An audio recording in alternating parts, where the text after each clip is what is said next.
Hello, I've had a couple of online inquiries about this rifle online as to what I did to convert this number 4 Lee Enfield from a 303 to 7.62 by 3.9. Please excuse my stammering. I'm a nervous person by nature, but I'm trying to do my best here. I'd like to start off saying too that I'm not a gunsmith. If a person wanted to do this to their own rifle, I really recommend you take it to a qualified person there to do the job. I mean, I have a little mechanical knowledge and some knowledge there about machining there, but in no way am I a professional there, so please don't copy what I do here. Okay, first of all, to get the job done, I started off by removing the barrel. Now on the Lee Enfield, that can be a bit of a bear sometimes there, but it's actually not too bad, because what you do is you start off on a lathe with a parting tool and then machine a groove right next to the action there on the barrel. Make sure if you do this there that you don't turn the barrel diameter down to less than 1 inch in diameter. The parting tool I ground there so that it would be about a 1/16 of an inch, so it didn't take too much off. Then it was just a matter of smacking it a couple of times there with a rubber mallet and then twisting it off by hand. Something to note too, that this rifle, when I got it, was damaged. Somebody had taken a drill to the inside of the chamber. I'm not exactly sure why, but for whatever reason there, the chamber there was not in good shape. As you can see there, I have a 303 casing, and I'll try to get a little closer here. And there's a wax impression I did of the chamber before. As you can see, the shoulder there was bumped out a bit. It might have been a poor man's attempt there at making it actually improved, I'm not sure. But for whatever reason there, the brass didn't hold up there after I shot when it was in 303 configuration. Another thing to note too there on this rifle, the barrel was canted about a degree off to the right, and so I never ever got any accuracy out of this rifle when it was a 303. So of course when I did the machining and put everything back together again, the barrel went in there straight. So anyway, what I did there was I put a dummy round in the chamber and determined there about how much of the barrel I had to take off.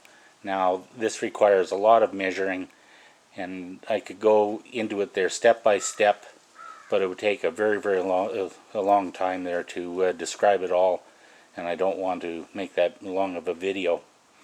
But that's the portion there that I removed from the end of the barrel. So that's anyway.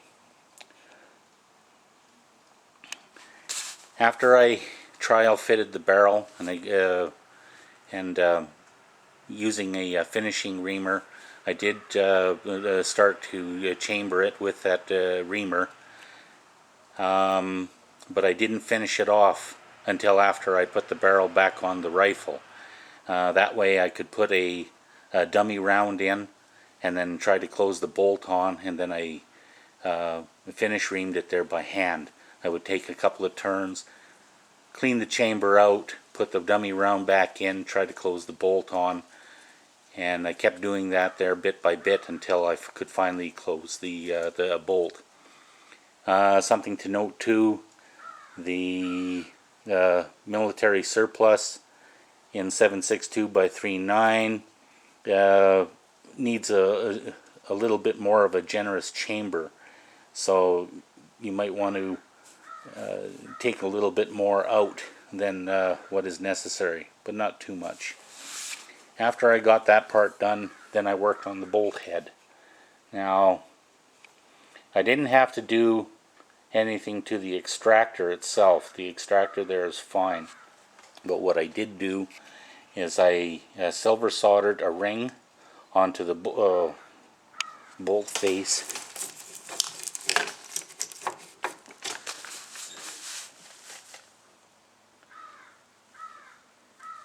And then as you see there, it's only about a half ring. That's so that it picks up the rounds out of the magazine there quite smoothly. You can also see on the bolt head that I filed a bit of a groove there on the right side of it. That's to facilitate a pin. I don't know there if you can. Anyway, there's the pin. There's got a bit of a slot in it, and that of course flips the spent casings out there. I installed an ATI stock on this. Those don't exactly fit there the way they should. I spent about 3 hours filing and fitting to get that the stock to fit on there right. Just for giggles, I took the end of a piece of 762 by 39 brass, drilled a little bit of a hole, and just put the head out there. That's so nobody attempts to shoot a 303 out of it if they don't know much about the rifle.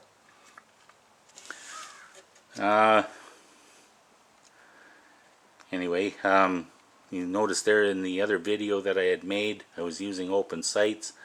That's one of those no gunsmith type mounts.